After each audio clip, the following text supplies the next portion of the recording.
Os gigantes de Gênesis 6. Origem, natureza e existência real. O capítulo 6 do livro de Gênesis é um dos mais misteriosos e debatidos de toda a Escritura. Ele introduz a figura dos gigantes, nefilins, e descreve uma realidade híbrida entre o divino e o humano, surgida em tempos primordiais, pouco antes do dilúvio. O texto afirma: quando os homens começaram a multiplicar-se sobre a face da terra, e lhes nasceram filhas, viram os filhos de Deus que as filhas dos homens eram formosas, e tomaram para si mulheres de todas as que escolheram. Naqueles dias havia gigantes na terra, e também depois, quando os filhos de Deus possuíram as filhas dos homens, e delas lhes nasceram filhos. Estes eram os valentes que houve na antiguidade, os homens de fama. Gênesis 6. A breve menção a esses filhos de Deus e gigantes, hebraico, nefilim, deu origem a diferentes interpretações ao longo da história, teológicas, rabínicas e patrísticas, sobre a natureza desses seres e sua verdadeira existência. A interpretação bíblica e o contexto hebraico. Vejamos no hebraico, a palavra nefilim deriva da raiz nafal, que significa cair. Assim, pode-se traduzir como os caídos. Segundo o contexto do Antigo Testamento, os nefilim eram seres excepcionais em tamanho e força, uma mistura de poder e violência, cuja presença provocou corrupção moral e espiritual no mundo antigo, levando Deus a decretar o dilúvio.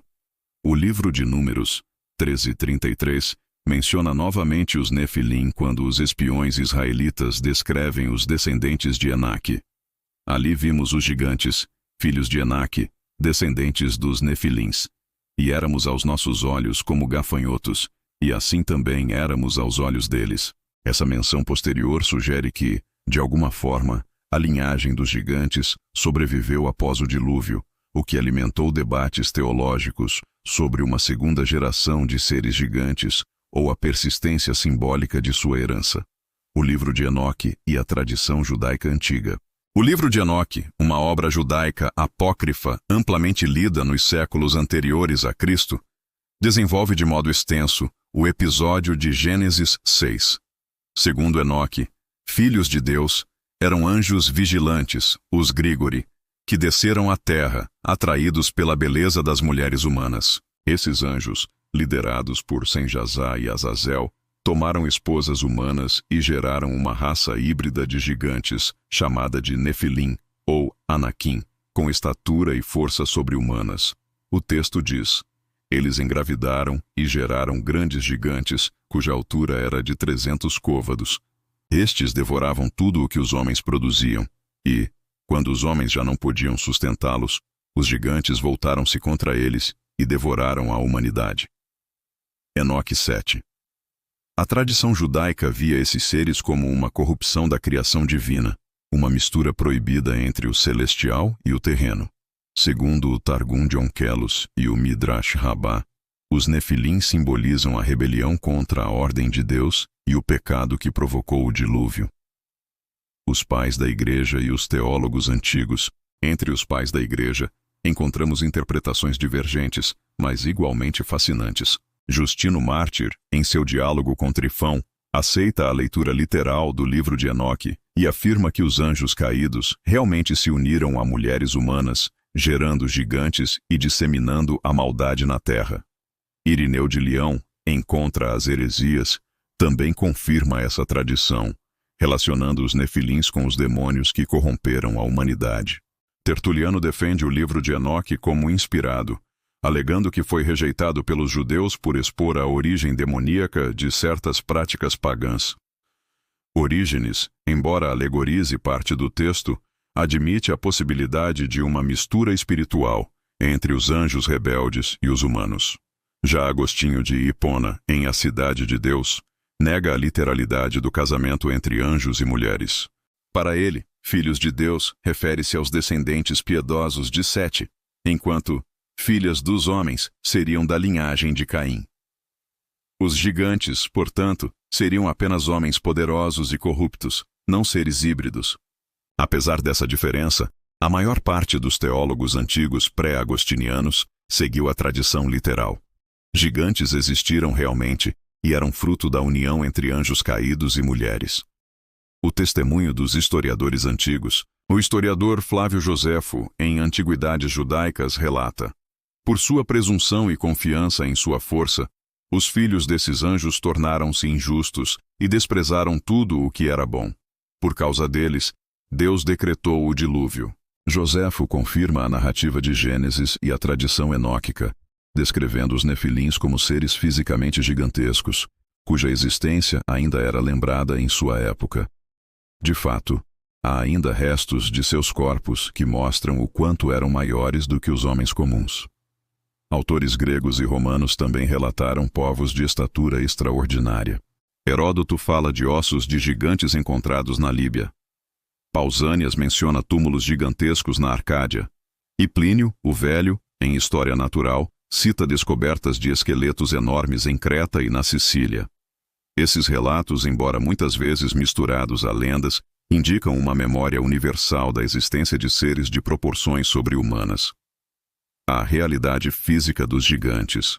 Diversas tradições antigas, hebraicas, gregas, sumérias e cananeias, mencionam uma era em que os deuses andavam entre os homens e geravam descendências mistas.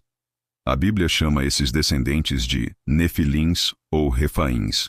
Entre eles estão Og, rei de Bazã, descrito como o último dos gigantes, cujo leito media 9 côvados de comprimento, 4 metros, um dado literal e físico. Arqueologicamente, achados de ossadas humanas de grande estatura em regiões como Bazã, Golã, Biblos e Canaã foram registrados desde o século IX, embora muitos sejam disputados ou perdidos. Mesmo assim, há forte coerência entre o testemunho bíblico e a tradição histórica. A interpretação teológica moderna. Teólogos contemporâneos como Michael Heiser resgatam a leitura antiga. Heiser defende que o termo Filhos de Deus, Bene Elohim, em Gênesis 6, refere-se claramente a seres celestiais, como em Jó 1:6, e não a humanos. Não há. Ele argumenta que os escritores bíblicos entendiam o episódio como um ato de rebelião angelical, o que explica a menção a espíritos encarcerados em 2 Pedro 2:4 e Judas 6, ecos diretos do livro de Enoque. Já estudiosos como John Walton e Derek Kidner sugerem que o texto reflete uma memória mitológica de seres reais, posteriormente reinterpretada para afirmar a soberania de Deus sobre os poderes espirituais e humanos. Significado espiritual e escatológico. Teologicamente, o surgimento dos gigantes representa a corrupção extrema da criação, uma tentativa do mal de deformar a imagem de Deus no homem. O dilúvio surge assim, como um ato de purificação cósmica, eliminando a linhagem corrompida dos nefilins. O Novo Testamento ecoa esse episódio. Os anjos que não guardaram o seu estado original, mas abandonaram a sua própria morada, ele reservou em prisões eternas até o juízo.